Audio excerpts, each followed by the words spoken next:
Welcome to the Answer is Yes podcast, where we interview some of the most interesting people that have said yes to opportunities in their life. We hope that through these stories, you can learn to create your own destiny by saying yes along the way. Join us as we explore the new series covering topics such as passion, integrity, and hard work. I'm your host, Jim Riley, and I hope you enjoy these interviews as much as I do. I believe that everyone has an important message worth hearing. Hello and welcome to the Answer is Yes podcast. Thank you for tuning in. Thank you for all your kind notes on the show and the text messages and the DMs and everything. I know somebody's paying attention, and I'm hoping that if we can change just one life, we're making a difference in the world from our stories, our saying yes to opportunities. And I have Andre Swanston on the line today. Thank you, sir, for being here. Appreciate it. Hey, thanks for having me. Appreciate it. I don't normally read bios because I think we can get all that out, but I do have to read the opening sentences over here. And by the way, it's on my computer to my left, so I'm not ignoring you on the phone here. No worries. It says, Mr. Nexit is a dynamic tech innovator and media magnate who's a regular contributor to Bloomberg, Rolling Stone, and Fast Company. Andre completed the fifth largest exit of any black CEO in history. What a great bio. And it goes on to say a lot of other things that we'll cover in this call, but man, you've had some success. Thank you. Yeah, that's the rumor. So two things that I'll say. It's kind of like when you grow up, and I'm sure it's the same for any neighborhood, right? Whether you grew up in the Bronx in New York City like I did, or you're in Montana or another country. Other people give you your nicknames, right? You can't nickname yourself, and you don't necessarily like those nicknames per se. But once they stick, you're kind of stuck. So that's a little bit of the case. And the one thing I will correct, because I don't want to come off as braggadocious or inaccurate. I would say it's the Black American founder CEO. There's huge exits in Nigeria and South Africa that blow away kind of almost everything happening in the U.S. Sure. So I don't want to make it sound like the biggest in the history of the world. But I mean, neither to say. I've been fortunate enough to have a lot of success at a pretty young age. In my 30s, I'm in my 40s now, but when I was still in my 30s, and a lot of it comes from taking chances and taking opportunities that sometimes didn't necessarily look like the wise choice, but you kind of have to step out in faith sometimes.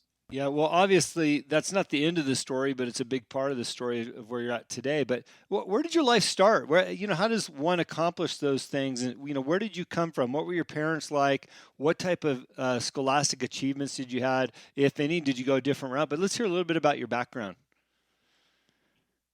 Yeah, so look, I'm the son of immigrants. My parents are from St. Kitts and Nevis, so the smallest country in the Western Hemisphere, right? Population 40,000 people. I think the whole country is, between the two islands is about 100 square miles. So it'd be like a town in a lot of states. And they came here in the 70s with, just kind of ambition. My mom came for college, and my dad came just with the dream of being able to provide more. They both grew up not with a lot of means, and both in large families. And I think for me, from a young age, it was just instilled in me the hard work, and that education was the key to kind of all success and potential opportunity. And just very motivated. My dad talked, one thing that I tell people all the time, my dad talked to me, I think at the first time I can remember was probably around 10 years old. The concept of the evolution of the family, right? Mm-hmm. And kind of your only job in life is to one day give your kids more opportunity than I was able to give you. Yeah. And although, we didn't grow up with a lot of money, and we were, I'd say middle-class family, my dad used to always tell me that we had so much more than he had as a kid. And that just stuck with me. That just stuck with me a lot. And so I had the opportunity when I was in middle school to go to a scholarship to go to private school in New York City. And that afforded me the opportunity not only to get a great education, but I think to be exposed to what it meant to have intergenerational wealth or be around kind of the more affluent kids in the country. And it's hard to work for things that you can't see. Yeah. And when you're able to, go to Knicks games and spend the weekend, even though you're living in the Bronx, right, in New York City, in a working class neighborhood, but you're able to go hang out for a weekend at a friend's country house in the Hamptons or New Jersey or Connecticut, all of a sudden, and you're like, hey, I do as well in school as this person, or I'm as good athletically as that person. You start to it starts to change what you think is possible for you. Yeah. So. I love that because I did a lot of work in Manhattan about 20 years ago. I was the vice president of Kettle One Vodka and helped launch the brand there in a lot of cities, but I spent a lot of time in New York. And, I lived in small town California. I'd come back home so invigorated by the people that I was around, the hustle and bustle and the drive to do more, be more that you catch from a big city like that. And it sounds like you were exposed to that. You're going, hey, I can do this too, Yeah, no, you're exactly right. It opens up what you think is possible Yeah. for you, right? Everything in life is relative. So. Yeah, and don't get down because you came from the Bronx or from Pomona or whatever that city is where you live, right? Because there's opportunity abundant even in those cities, but beyond if you don't put the parameters within yourself there. So I love that you talk about that. Yeah, even more than that, I would argue that being from working class neighborhood or a rural town, inner city urban area, whatever it is, even some of the things that people would often think are a point against you or make it harder, that there's some advantages to that as well, right? Just the exposure that you have to just a wide breadth of people. I think the appreciation you have for any opportunity that you get. It's a lot harder what's the saying that they say with boxers? It's hard to train and be like the heavyweight champion or whatever when you're sleeping on silk sheets, right? It's what I mean. It's a lot easier to put your all in when it's all you got. And so as much as I think there are challenges that anybody would face with coming from lesser means or more humble means, I think there's also advantages. There's just that desire and hunger is it's hard to replace that. I've got a book in front of me. Well, I've got a stack of books from all my podcast guests, but the title is Hard Times Create Strong Men. And I think, to your point, when, you're surrounded by tough things, whether that's just the environment you live in or your family or what have you, it makes you tougher and stronger. And we lack so much of that nowadays in this country. People don't have hard times. Their hardest time is, they can't get their favorite whatever at the grocery store, because they're out of it for the week or for the day, and you feel like your life is falling apart. But, people don't get enough of those hard times to build that strength. Yeah, no, I think that that's sometimes the case. And look, one of the things that I don't want to say I quote unquote worry about, but one of the things that I am sure I will never let happen is my kids kind of being spoiled rich kids, right? Mm-hmm. Like that's literally like I you want people to be appreciative of everything that they have, treat everybody with respect, take advantage of any opportunity that they have, and work hard. And that's another thing that I will say, one of the things that I've noticed not only is when I was being young, but as you kind of mature into your career, is it's also on the opposite end, right? So I used to think I had this chip on my shoulder, right? And I used to think, oh, because I'm the kid from the Bronx and I'm on scholarship, I'm going to outwork everybody and I want it more than everybody and stuff like that. That's also not true, right? Mm-hmm. There's some of the richest kids from the wealthiest families that bust their butts, right? And like go hard and put the effort in and are deserving of everything that they got. And they had different pressures or different expectations, right? It's like, oh, my great-grandfather, my grandfather, my dad, my two uncles, they all went to Harvard. If I don't get into Harvard, I'm a loser, right? I had friends like that kill themselves because of the expectations that they had. And so I just think it's just one of the best life lessons that I've learned is that motivations are, but everybody has them. Mm-hmm. And it's just a matter of who taps into them and leverages them to work hard and take advantage of opportunities. Speaking of opportunities, let's jump ahead a few years probably into the creation of Tru Optik and what inspired that and how and why and some of the challenges along the way. Yeah. So I was working at JPMorgan on the private wealth management side. This is, probably 2011 or so. And at the same time, previously, I'd owned nightclubs and restaurants. Uh-huh. And one of the things that I noticed was I saw this kind of transition over, say, the course of 5 or 6 years, where the ad dollars that I had to spend as a small business owner were shifting from local print, so the newspaper or local radio and TV, to digital and online advertising, because that's where the kind of 18 to 25-year-olds that were my target customers were spending most of their time. And this was right when people started to really stream video, like not just YouTube, but movies and TV shows, or it was no longer pirating music digitally on Napster, but it was paying for streaming solutions or downloading of audio. And I just felt that there was this big shift. And at the same time, I was managing assets for wealthy individuals in New York and Connecticut, and I saw them taking out money or moving money to be angel investors, right? Early investors in tech companies. Mm-hmm. And I remember a lot of those companies I just thought were the stupidest ideas that I ever heard of. I was like, this company is going to fail. You're putting $250,000 into this losing company. It was just, and so your ego sticks up, and you say, oh wait, I see an opportunity in terms of what's coming with streaming. And I understand that people are investing tons of money in companies that I think I can make something better. And that was the original genesis. But I'm not a coder. I'm not an engineer.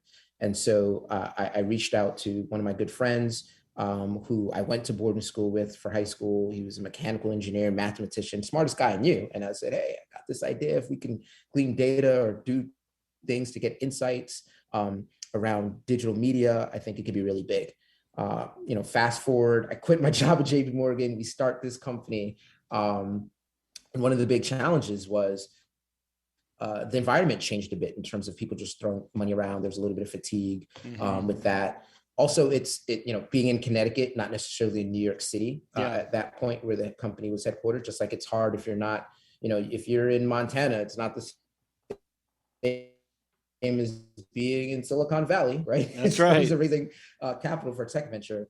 And then also too, look, the reality is a fraction of percent of venture investment in this country goes into like Black founders. And so I had that issue that wasn't something that was happening. And then the geographical, and then there's a little bit of a downturn. So raising capital was really difficult. And so we were massively underfunded. And it was a real struggle in the first few years to really make this viable. By the way, if you're the best friend that's the smartest guy somebody else knows and he calls for a business idea, pick up the phone, man. I love how often, successful people go, well, I had a good friend that was the smartest guy I knew. And I think it takes both personalities, your type of personality, and then, of course, the person that you recognize there to have success. And I love how partnerships are formed in that way. You identify some strengths in somebody else and you bring them to the table. Yeah. I think I think my best strengths and what I found in a lot of successful people is understanding what you're not good at. Yeah. And then trying to surround yourself with people who are good at that, right? I mean, if you're the best at everything in your company, then I don't care who you are, you're going to fail. Like you can't be the best. You have to find people that are better than you at, operations or data or analytics or coding or sales or marketing or something. So. Yeah, surround yourself with that talent. If you're the CEO and you're the smartest guy at the table, you've got the wrong people, or you're at the wrong table. Oftentimes we forget that because we need to have team members that build us up.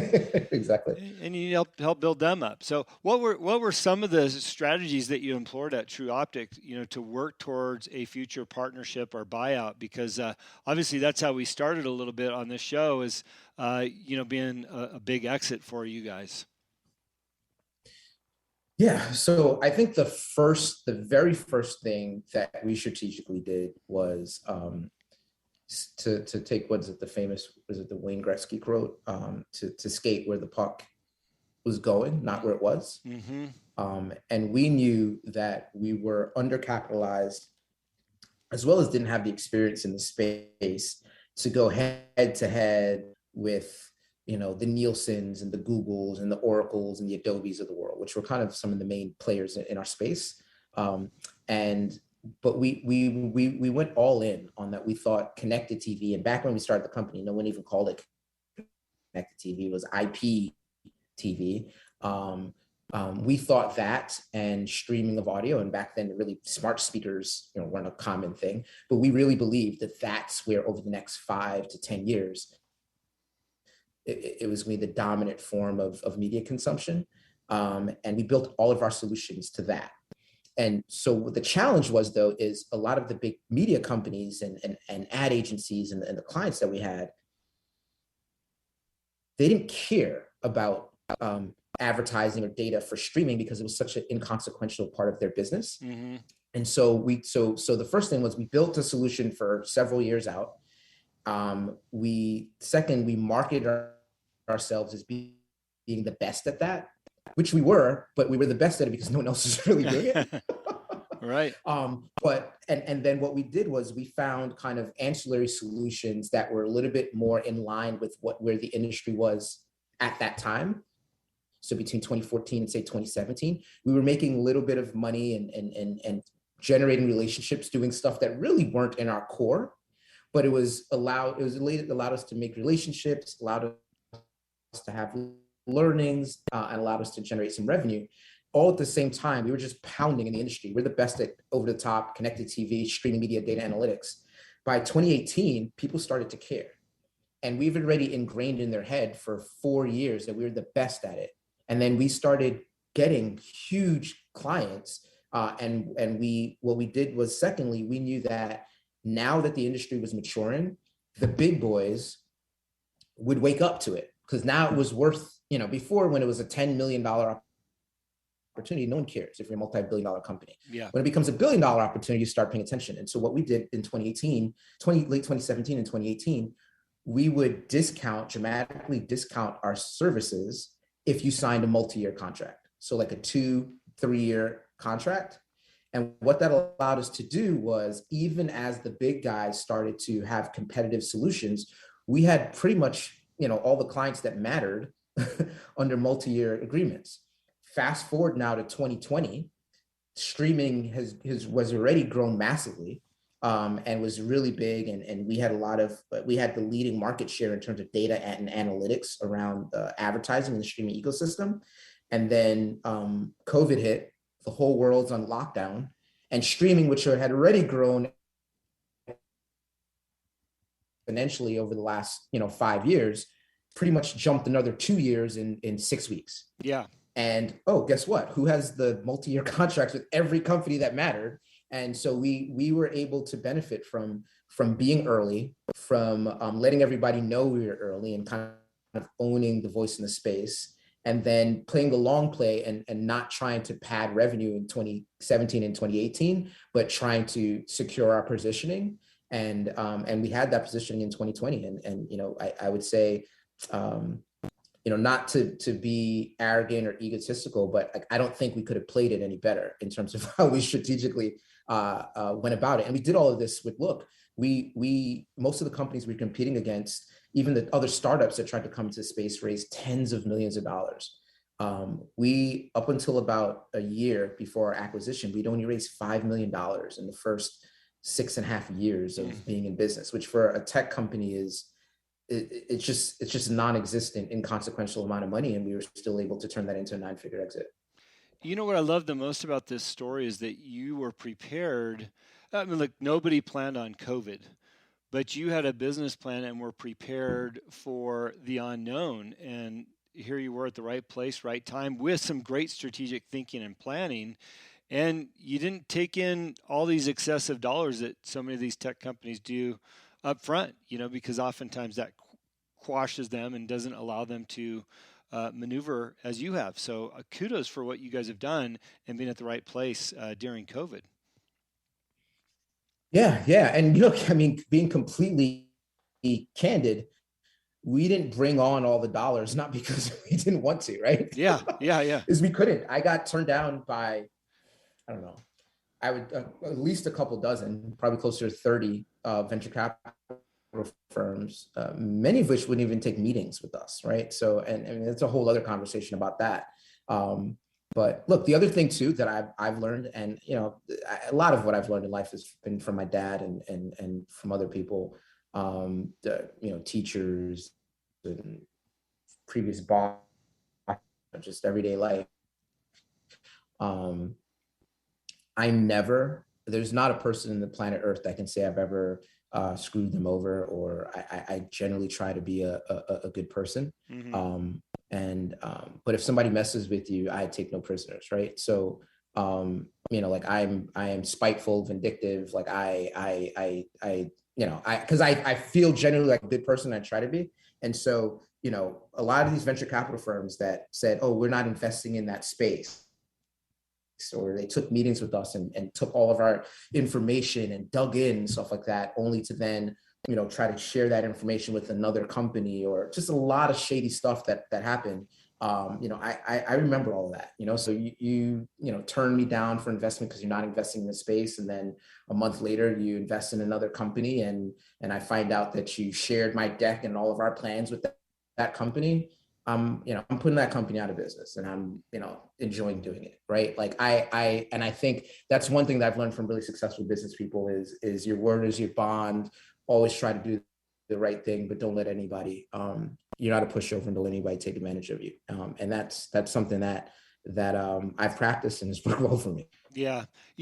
I'm as a faith-based person, especially in business, God opens a door and he also closes the door. And those doors that were closed on you, trying to raise capital, came out ahead in the long run. So I, applaud you for your honesty and, those decisions that you guys made. On your bio, it says, I love this, lessons of a serial entrepreneur, too embarrassed to fail. Can you explain that a little bit more? Yeah.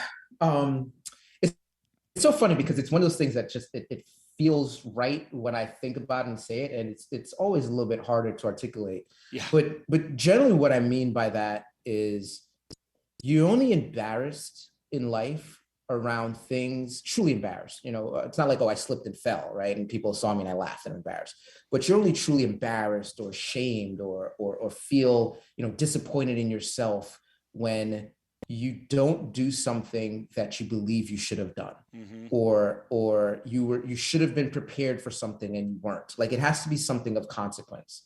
And when I talk about the opportunities that I was given and the humble means that I've come from, and the sacrifices that my parents and others have made to give me a chance, I felt a sense of obligation, not entitlement, but obligation to put in the work or do things to be very successful. And that to me is the ultimate motivation, right? When you feel like you can't not only let yourself down, but your family or the early employees that took a chance to come work for me at a discount to what they could have gotten other places because they believed in the vision. And so you have all of these people that have believed in you, and the thought of letting them down, I think, is the biggest motivational factor that I had. And so that's what I meant by the concept of too embarrassed to fail. Like, it'd be too embarrassing to not pull this off, or not do what I said I was going to do, or not do it, some people believed I can do. And then the same thing to that is the motivation of all the naysayers, right? So all the people that, it doesn't matter if you're starting your own plumbing business, or you're running a political campaign, or you're doing a fundraiser for the church. I mean, it doesn't matter what it is. There's always going to be people that don't want to see you succeed as well.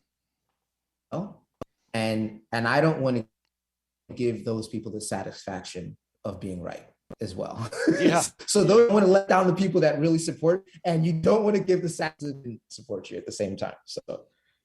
Yeah, I appreciate your position on this, because oftentimes we don't recognize the sacrifices that somebody has made to get us to where we're at today. And sometimes those sacrifices are a culmination of a lifetime of sacrifices to give you what you have. I think about my dad, for instance. He always took me to side jobs and work with them. And I know that he had to, because we didn't have a sitter, but he taught me a lot of things, out in the field. And the sacrifices that he made, that he worked hard for, I never wanted to squander that as an adult, and you're saying the same thing in your life of trying your hardest as to not, you'd be too embarrassed to fail. So I love that perspective. Thank you for sharing. Yeah, no, thanks. Okay, so what is the current and future state of streaming? And I kind of chuckle because I'm in rural Montana, and I came from the big city years ago, and I brought all my streaming products with me. I've got 10 Sonos speakers, a couple computers for myself. Everybody's got something, and we just can't keep up. The internet out here can't keep up. The services can't keep up. I'm like, man, if somebody could fix our problems out here, all of us, Californians moving to rural Montana would be a lot happier. But what is the future of streaming and the state of streaming? Realistically speaking, even though streaming has grown exponentially over the last 5 to 7 years, there's still so much growth to come, right? So a lot of times people will talk about international growth, right? Oh, Netflix and everybody's growing, and that's where the growth opportunity is. That's true. And people that have broadband internet, I think we've reached significant penetration already in the US, but there's huge portions of the US that don't even have reliable high speed broadband internet. And I think 5G is going to help that, because that'll happen before people run fiber optic lines and so forth. And so there's not only in rural communities, in urban communities, there's still a lot of room for growth. Also, I think because of the scale of streaming now, the economics afford for free ad-supported streaming, which is actually growing faster in the US over the last 2 or 3 years than subscription-based ad-free solutions. And so realistically, in the next few years, we're not even going to call it streaming, right? Just like in the 90s, you always talk very specifically about cable or satellite, different than, say, TV, because TV was kind of over-the-air TV. And, if you had more than that, it was cable, or it was satellite. But now you kind of just refer to that as TV, right? People don't really, say, oh, I'm watching cable when they're watching ESPN. It's kind of just TV. I think streaming is going to be much of the same. It's just going to be kind of the default expectation in terms of the medium by which people consume content. And I think that's really, really exciting. Yeah, I agree. It's funny, when I moved out here, it's been over 3 years now, called to get my internet provider, and they said, well, guess what? You get the last plug in the outlet. And I'm like, what do you mean? And, well, there's a box down the road from your house on the country road, and there's one more spot left for one more house, and you get it. I thought, wow, we really did move out in the sticks, They've caught up a little bit by now. And I know we're talking about a variety of different services for streaming, but the things that you take for granted when you live in a city or in a populated environment versus a rural area. Like you said, there's a whole bunch of the country that hasn't even been touched yet. Yeah. I mean, I only live an hour from New York City, and it's only rained about twice in the last week, and the grass is getting brown, and you're hesitant to even turn the sprinkler on too much because I have a well. Yeah. I'm like, I don't want to run out of water. Yeah. Right. Yep. It's 2022, So yeah, I got a well too. I get it. Yeah. Andre, you've been so gracious with your time. If I could ask you one more question, we've got a lot of entrepreneurs on here, and obviously you've seen a lot of success. What advice would you give for entrepreneurs that are looking to maybe raise money for some of their ideas in the market? The best thing that I could say is kind of two things. One is sometimes, and I think I'm proof of that, is there is a benefit to not raising money, not raising as much money. Yeah. You have more flexibility to do what you want to do because you have less people mandating you have to get this much growth or this much return. Also, too, raising capital is a full-time job on its own. Yeah. and quite frankly, it is a distraction from actually operating your business. And so in any way possible, I would try to accomplish as much as you can on your own before having to raise outside capital. The second thing I would just say, and this is, regardless of raising capital or not, you can't listen to everybody. right? I mean, everybody's an expert, it seems like, right? Mm-hmm. But you really have to go with your gut and your heart and what gives you passion. And when you're running your own company and you really enjoy what you're doing, you have your passion for what you're doing, you have no concept of time, right? So you can start working 7 o'clock in the morning and it's 8 p.m. and you're like, oh wow, the day went so fast.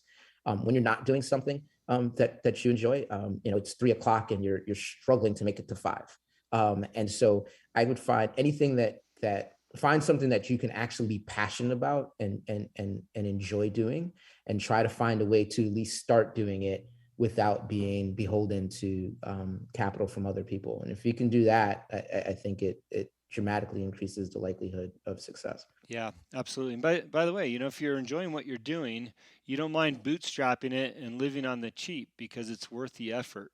So those two go hand in hand. Thank you so much for your time. If somebody wants to follow along what you're doing, what your next big exit's going to be, do you got an Instagram page or a website or something that you're pushing out there for people to follow along with? Yeah. I'm almost a little bit in stealth mode now. I'm not the best social share, but I'm pretty responsive on LinkedIn. It's just Andre Swanston, and then my Twitter is at Andre Swanston as well. And I'm gonna start doing a better job of maybe being more proactive on my. I'm just a pretty laid back guy. So. Well, I certainly appreciate your time, your insights today, hearing your story and what you've done. So thank you for being an inspiration to all of our listeners. Thanks so much, Jim, for having me. Thank you for listening to today's show. It is my pleasure and honor to interview all of the guests that have been on the Answer is Yes podcast. If you have enjoyed the show, please go on iTunes and subscribe, give a rating, or simply tell a friend about the show. We also believe in the message of our guests and the positive influence of their stories. As my own mentor and coach, David Meltzer, has taught me, spend some time every day thinking and writing about the things in your own life that you have more than enough of. You will find out how blessed we really are. Please visit my website, livelifedriven.com, for the latest updates about me and what I'm doing. Plus, I post a monthly blog about the many topics on this show. This podcast can also be found there. As I learned early on in life, what you believe is what you will achieve. Thanks, Mark Victor Hansen, and thank you, and have a great week.